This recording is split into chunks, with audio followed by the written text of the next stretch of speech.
Oh, hello YouTube friends. It's Randy here with We Crafty Creations, and I'm here today to make another video for you guys on the photography series. I made a video a little while back. It's been longer than I wanted, but I got really sick right after I made that video, and I've been sick and I'm still not 100%, but I wanted to continue on with this series, and I'm doing kind of one of the easier videos today, and hope to get the rest out to you guys by the end of the month if everything goes well.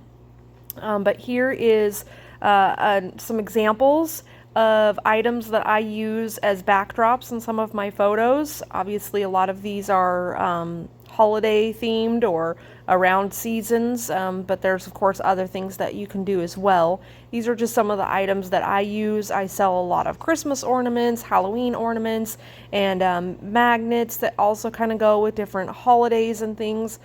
So these things make a little bit of sense for me. Of course, it really depends on what your items are, if you want to use any kind of props in the background. Honestly, a lot of my products don't have props in the background, and I think it's fine.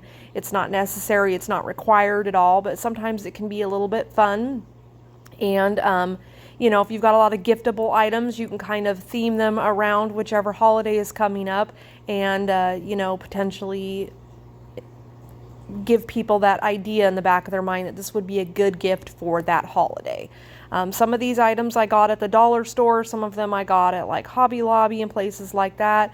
Some of them I actually got from handmade makers, you know, fellow makers, like this beautiful flower here, this felt flower that I got from somebody who made that.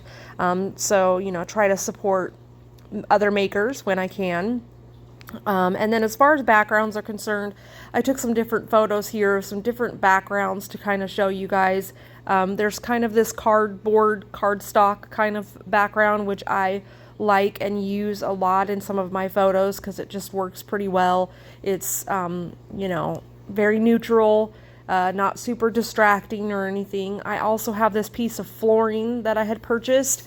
Unfortunately, it doesn't fit in the light box very nicely, so it doesn't work for the light box photos as well, depending on what angle I'm taking it from and all of that, because of the size and shape of it. But this was just a piece of tile flooring that I bought for a few bucks at a flooring store in my town. You could also look at Home Depot and places like that, and you can buy individual tiles, and if you get them the right size, you know, it can really work well for you.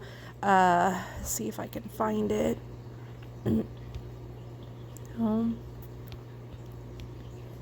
It's the very first one there. This is actually on a piece of tile that came out of a table, an outdoor table that I have, and I was able to just lift the piece of tile out and I can take it with me. It's quite large. It's probably 2 foot by 1 foot rectangle. Maybe it's 2.5 feet. It's pretty long, but I can use that really nicely, and I have 2 pieces that are matching, so I have in some cases put one kind of as a backdrop and one on the bottom, and I'm able to take pictures of things standing up. This works better for some of my larger items. I don't have a lot of large items. The biggest items I have are generally about 6 inches, 7 inches across, so it's still pretty small. But that's something that I've used for a background. I've tried taking pictures of my magnets on my fridge, and I haven't had a lot of luck of getting good photos that way. I just feel like it's either really dark or there's too much direct light. It's just too shiny. It's just really hard to get that, you know, that metallic look without it being too much light reflecting off of it. I did buy, that's not it. I did buy some almost kind of metallic, I don't even know what this stuff is, to be honest with you. I think my husband had it for his car stereo shop for something. I think it was meant to resurface interior areas of a car and give it a metallic look. I'm not sure, but it's kind of like vinyl, but it's thicker, it's heavier. My Cricut does cut it, but it does give a little resistance because it is kind of a metal material, but it's got a stick on the back. So I was able to stick this on something with a little bit more structure to it. I think like a plastic placemat, and then I was able to bring that around with me and use that for items. I also have that in a lighter gray. Oh, I have a picture of the rolls. Here are the rolls of that. So it comes in rolls. There's this light gray one and this darker, almost bronzy type one. But you know, it's the kind of stuff you could use as a shelf liner or something else. But like I said, it's just a little bit thicker, has a little bit more metallic texture to it. And then also you could see on the other side of this photo some of these little metal plaque things that I have purchased. They're really small. They don't work for very many of my photos. And once again, they reflect a lot of light off of them. But it's one of those things I've always struggled with, trying to make sure it's clear that my magnets are magnets. It's kind of hard to know that by just looking at them. But like I said, every time I try to take a photo on the fridge itself, it doesn't tend to work out very well for me. So I struggle with that a little bit.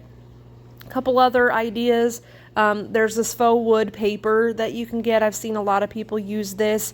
I personally don't like the contrast of the, I had another picture, I had a couple pictures. The contrast with the stripes in it, it just seems a little too much and it's a little bit distracting.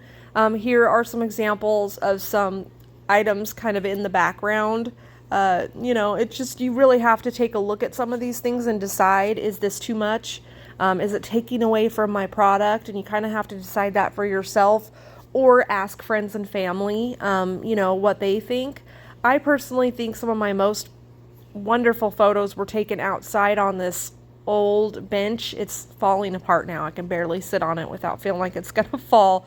But it's got this really cool old worn wood, and it always has leaves falling on it. So whenever I've got a nice late summer day, I like to go out and try to take photos of my products on this, and especially the Halloween and fall photos look really good with the leaves in the background. And I personally don't think it takes away from it too much. I've got tons of photos.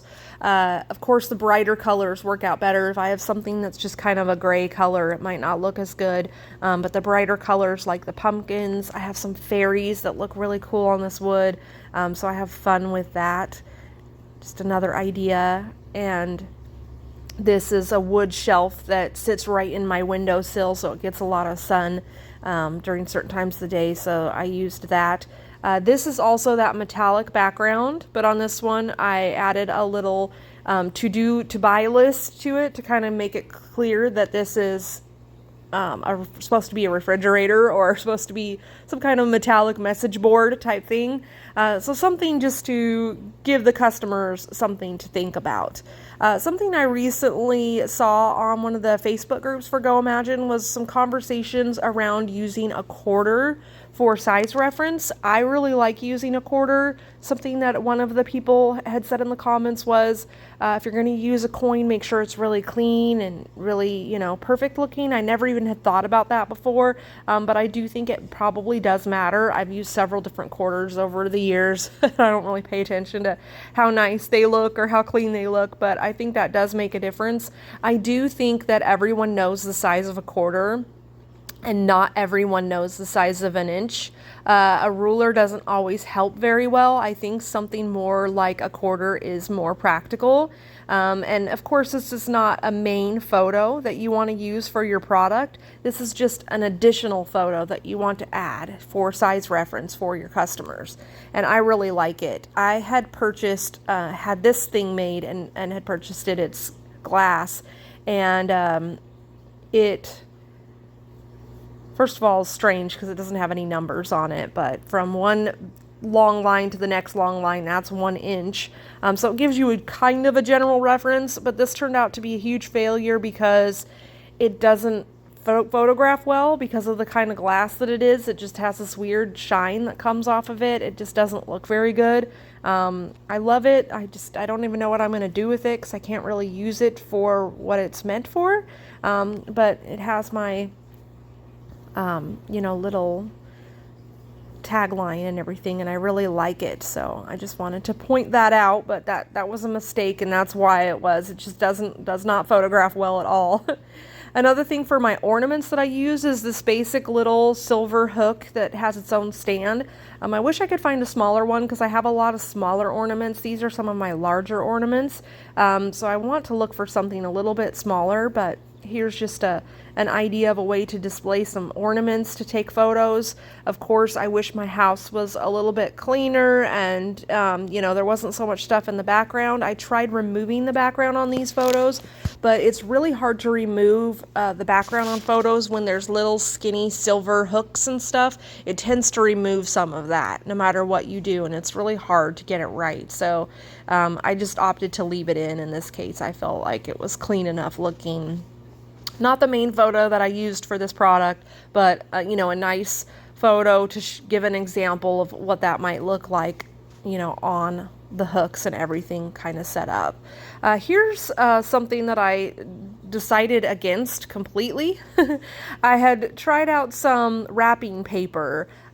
If you can find the right kind of wrapping paper that's really not shiny, then it might work out well, but anything with shine to it, it just has too much shine, too much reflectivity, I don't know. And then of course it's really hard to keep it from getting wrinkled. It's just too thin of a material to keep it nice. Even if you roll it up, when you unroll it and try to flatten it out, it just doesn't get very flat, and I just personally don't prefer that. Another thing that I really loved but just didn't turn out real great was this wood. I had burned this wood just to give it some character, but honestly, it's too much.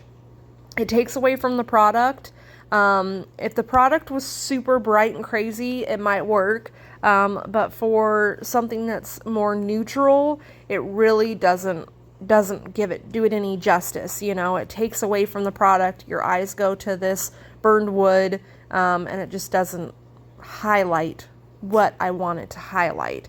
So that's a huge thing when you're picking a background or you're picking props. You don't want to take away from the product, but you also don't want it to be washed out or, kind of make things look weird. So you really have to experiment and try the different materials, the different backgrounds, figure out what works best for you. There's certain things like this and this that I really, really like.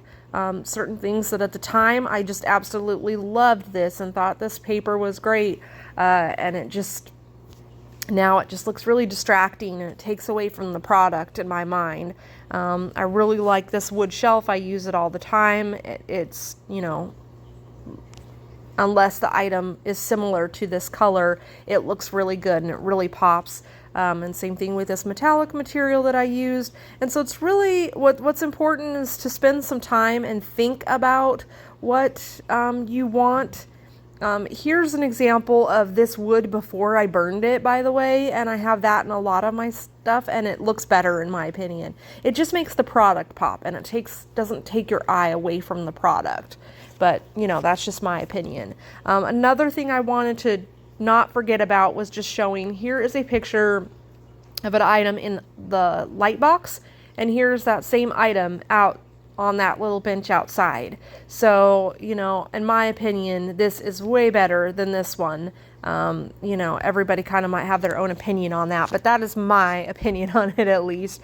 There was a little bit too much sun in this photo. The sun kept kind of coming and going behind clouds, and so some of the photos turned out better than others. I took a lot of photos on this particular day, but overall it still is best to try to get outside and get that natural light. So I talk about that a lot, and I will continue to talk about that a lot because I think it's important. Another thing to be careful of is, I've got this here. This was a magnet. It did not come with this little frame, this easel. I could not think of the word for that for some reason. It did not come with this easel. It's a magnet. So, and I see a lot of people using these easels to display their stickers and, keychains and different things like that, and they'll set it on this easel, but I think it confuses people. It doesn't seem like that the product is what you thought it was when you see the easel. It kind of throws your mind off a little bit. So you really need to keep that in mind when you are adding props, that you're adding props that make sense and you're not confusing people and making them think that something's going to be included that's not going to be included. Like, I want to make sure that people don't think that this is going to be included in my pumpkin ornaments. So the best way to do that, in my opinion, is if you're going to use a photo like this, only use one photo like this, and all the other photos should not have that hook, display item. It should just be in the one photo. That's one good way to make sure people know that that's not included. But it's tough. You never know what someone's going to assume, so you have to be kind of careful about that kind of stuff. But yeah, those were just kind of some examples that I came up with. Another thing that I just wanted to say is when you're taking photos, just be aware of what your camera is capable of doing. I recently saw a post where someone was just like, well, how do I just get the photos right to start with? As far as versus editing your photos all the time. Now, I edit a lot of my photos. I'm not completely against editing photos, but if you can take a good photo the first time on a good background and you don't have to do a ton of editing, that's going to be really handy for you. So let me turn on my light box. There's actually some natural light outside for once right now, but it's still kind of early. So basically I'm just going to go to my camera, and my camera, this is some option where it's helping me zero in on the best way to take the photo. This is something that I had to choose, I believe, somewhere in the settings. So I have a Samsung Galaxy phone. I know iPhones are really different, but there's a lot of different things in here. Shot suggestions is probably what that is. Intelligent features, basically. And they've got these different intelligent features that you can choose from. Video stabilization, all sorts of different things, whether you want grid lines. Some of these things you might not want. You might want to take it off of there. It's completely up to you. And then, of course, there's the size here. And so if you take a lot of photos and you take them super long and skinny like this, and you're trying to get those onto an Etsy or a Goimagine listing, that's, you're going to have to crop that, and that's going to potentially cause you issues. But if you can change the size to a square, I think a square is just easiest personally, although that's not exactly what they want. It still gives you a better place to start, and you take that photo like this, that's going to be easier for you to work with. And you might have other options than these options for sizes up here. 3/4 is probably technically correct for Goimagine. I don't remember. Is it 4x5? I can't remember exactly, but as long as you get it a little bit close, it's probably going to look good. I mean, if I go to my Goimagine, if I look at my Goimagine, I've got so many things open here, listings, you can see the photos in here. These are not all my listings. This is just a search for wood magnets. You can see here, the different thumbnails that show up, and they all are, I don't have issues with things getting turned sideways. I don't have, issues with any of that. And I do normally a square photo. And that helps because also it's a square or close to a square on Etsy and also on Instagram and stuff like that. So it's totally usable in other places. Yeah, 9 out of 10 of these are mine. And most of them look really good and centered and everything. This dream catcher is cut off a little bit, I see, but for the most part, they're the way the sizes want to be. And that leads me to the other topic that I wanted to cover on this real quick, and that is just looking at your competitors and seeing how their photos are and getting ideas, don't copy, but getting ideas of backgrounds and different things that you can use for your photos. And also being a tough critic on yourself and asking yourself, do my photos, do they compete with my competitors enough? If that makes any sense. So a good way to look at this would be on Google, because to be honest, in certain categories, you might not have a lot of competitors on Goimagine, and they might not be very good at photos. So your photos might look the best, but they might not still be very good. And, you've got to keep improving and constantly be looking to improve. So if you go to Google and enter in a general category that's close to the things that you sell, you can get some ideas there. And you can see a lot of people are not using a metallic background for their magnets. And so that's not completely required, and there's not a whole lot that you can do about it. Oh, something else that I wanted to remember and not forget, and this might not be in the best order, is to make sure that you show the back of your item. Whether your item's a sign, whether it's an ornament, if it's an ornament, it's kind of a flat looking ornament, it's good for people to know what it looks like in the back. Does it look just completely silly back there? And then for magnets, it's really important because people need to know what kind of magnet you're using. If you are using one of these big clunky old ceramic magnets versus if you're using the little neodymium rare earth magnets, that makes a difference. And some people have a preference, and I have a preference, and I only use the neodymium magnets. And so like this one right here, can't really circle it or anything, but maybe I can. This one right here, you can see these big clunky magnets on the back. These scratch refrigerators really easily. They're just really big and heavy, and they don't have as good of a magnetic force to it.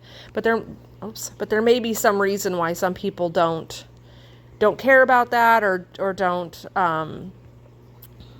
want what I like. They might like the opposite. They might like these for some reason that I don't know. So, you want them to know everything they can possibly know about your product. It's really important to also take a picture really close up.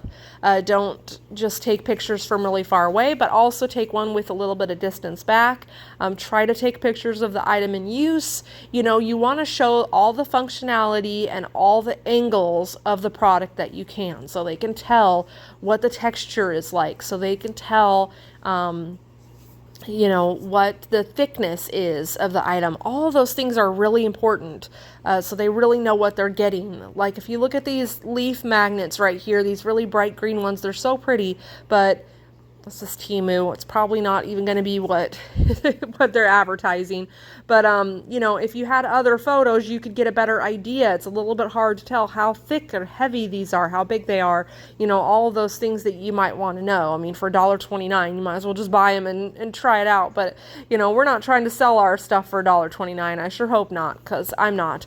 I feel like people will pay for what they feel something is worth, but they have to know everything they need to know about it before they're going to spend their hard-earned money on that product. So really comparing yourself to others. Something that you can do also is you can go on like Instagram, just like took me out of there. That's annoying.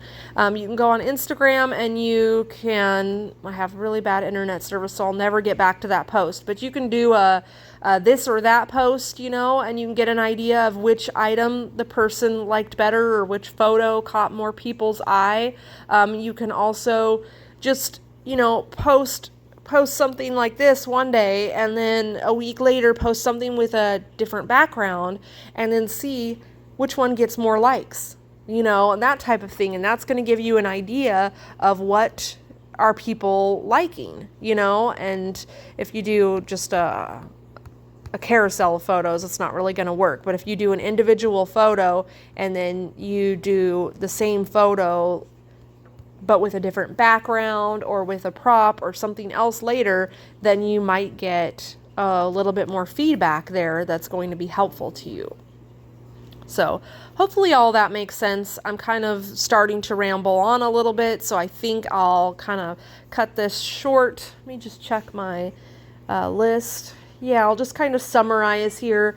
It's just really important to take your time on choosing backgrounds, choosing any props that you want to use. One mistake that I made is I would really like something, or I thought I really liked it, and I would just spend hours taking photos of a whole bunch of products with that same background. And then I would go back and edit them and look at them and start posting them, and then I would start thinking, was this the best idea? Wait a minute. I didn't think about the fact that X, Y, or Z, you know, whatever it is. And so if that happens to you, you've wasted a lot of time and energy into something, and then you've realized that actually maybe these photos aren't as good as you thought they were, and you really don't want to do that. So it's better to just try something out. You know, spend a good 10, 20 minutes, you know, taking some photos and trying some different things out, and then let it sit for a minute and think about it. Ask a friend, a family member, somebody who's honest, somebody who's not just going to be like, yeah, that's great about everything. You want someone who's going to be honest. A good way to get an honest opinion is to ask this or that. Instead of asking, what do you think of these? You know, ask, you know, which one do you like better? You know, if you only could choose one, which one would you choose? You know, that type of thing.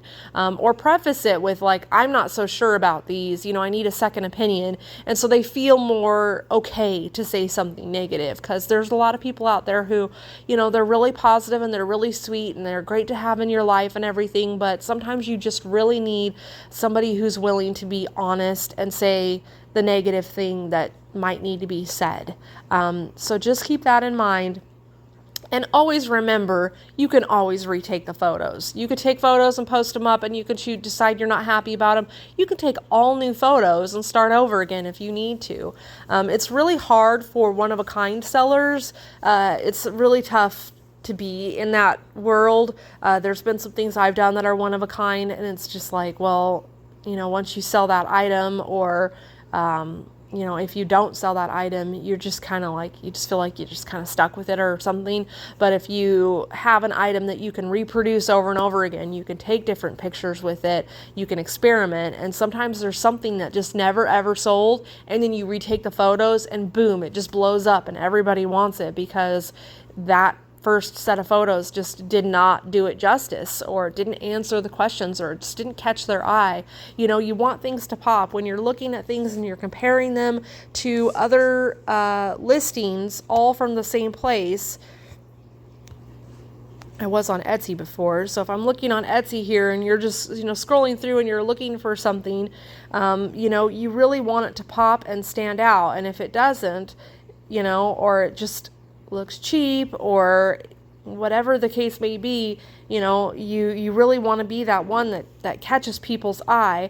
You also want to make sure that people are buying something and they're going to be happy with it when they get it. So you don't want to be false advertising. You don't want them to think that something's bigger than it is, that something's you know, nicer than it is, and you've really done a whole bunch of touch-ups on it and overly edited it and all that type of stuff, because, you know, you might end up getting a negative review, and you really don't want that. That's like the worst thing you can get, especially if it's just like a 1-star review. So be careful with all of that. Keep that in mind, and you know, just keep elevating your photos the best that you can. We're going to talk more about editing software. We're going to talk more about natural light, and we'll actually take my phone outside and take some photos if we ever get some weather that's decent enough to do that. That's not the case right now. Freezing rain in the forecast overnight, and a bunch of warnings and stuff, and we were down to 8 degrees, I think, was our low the other day, and our highs were like 15 degrees. So being someone who was just sick, you won't catch me outside longer than I need to be. Don't want to be breathing in that cold air. This was a really long video. I do apologize if this drug on a little bit too long for some of y'all, but it's really important. Photos are extremely important. So the more time you spend thinking about it, working on it, learning more about it, you know, really is going to help you in the long run. It is, in my opinion, the number one factor when it comes to anybody making a purchase these days, especially on something that's between, you know, $10 and $50. A huge part of that is going to be the photos. It's going to be their deciding factor.